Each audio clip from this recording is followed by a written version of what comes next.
Without water, people, animals and plants die. Life simply cannot exist. That's why the Prophet ﷺ said the best charity is a drink of water, and that's why I'm raising money to bring water to Gambia. We have already created 51 boreholes with your help in remote villages, not wells that the old and the weak struggle with, boreholes that can be accessed by the turning of a tap. Donate using the link in the description. Assalamu alaikum guys, and welcome to another episode of Smile to Jannah. Michael Jackson, an individual whom, let's face it, the modern generation probably doesn't know much about. But he is from a generation in which there was no Spotify, viral videos. He was from an era in which if people genuinely liked what you did, then through word of mouth, your popularity would spread. They say his album is the bestseller even compared to today's standards. That being said, this individual would call his rabbi friend in tears after he would see what is going on to the Palestinian children. And then listen to what this freak would say in response. Michael used to call me up and say, Shmuley, I saw the idea of kill a Palestinian child. He would cry the whole day, and I'd have to explain the, war, etc. He cried constantly about the plight of children. Now, what a lot of people may or may not hear every now and then is that a lot of people in the music industry have at one time or another flagged up the Jewish influence on the music industry, from the likes of Ice Cube, Wu-Tang Clan, even outside of the music industry, Louis Farrakhan, and nowadays people like Wiley and Kanye West. And Michael Jackson was no exception. In fact, in one of his tracks, here is one of the lines. He says, "Jew me, sue me."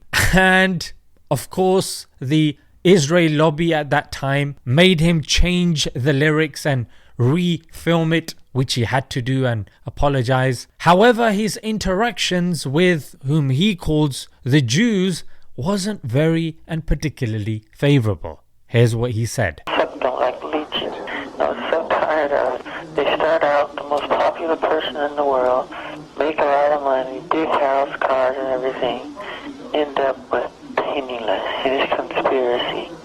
The Jews do it on purpose. So this was the headspace that Michael Jackson was in. And it was on the back of this that one of his snaky friends thought it beneficial to bring in Rabbi Shmuley. And this guy, initially Michael put on a front and, gave him what he asked for. But in the rabbi's own words, Michael Jackson saw him as a nuisance, and he would make Michael recoil and cringe. Michael began to treat me like a nuisance. We were very close. We were for a while joined at the hip. We went everywhere together, spoke it. But he began to see me as someone who was critical of him. And I was critical of him, and I just couldn't watch what he was doing to himself anymore. Well, that means and he began to recoil. You had to watch it to see it. It was unbelievable to watch. I would go into his room and I would say, "You need to stop this," and he would almost cringe. He would almost devolve into an embryonic position. He didn't know how to handle that kind of criticism he had never experienced. This was a long time ago, and Rabbi Shmuley still has that impact on people today. It was like Michael was describing how all of us feel when we see this filthy rabbi. And it was on the back of this that Michael would see all of this stuff going on, and anyone with a heart in their chest would react like Michael reacted. And Michael called the guy that claims to be Jewish, pro-Israel, Zionist, you name it. And what did this guy say?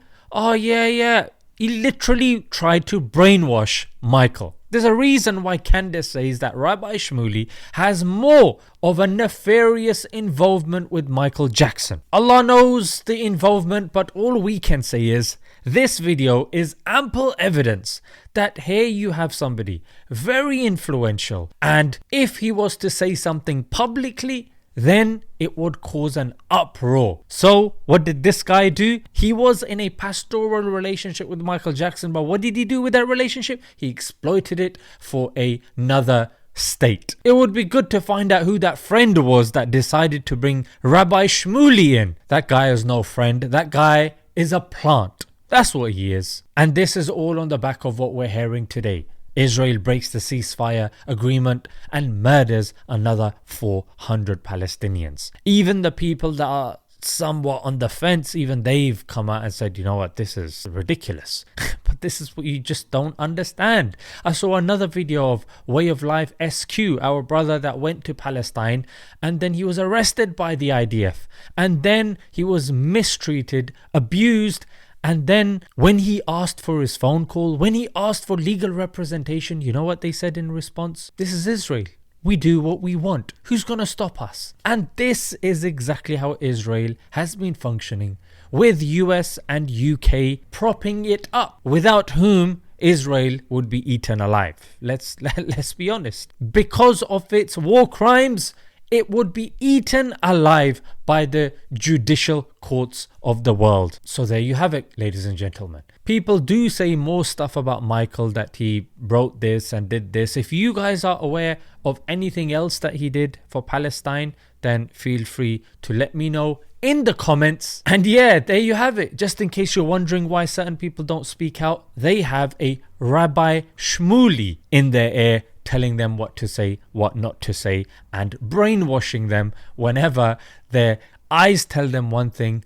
You've got this guy mumbling something completely nonsensical. Let's leave it there, guys. Until next time, Assalamu alaikum.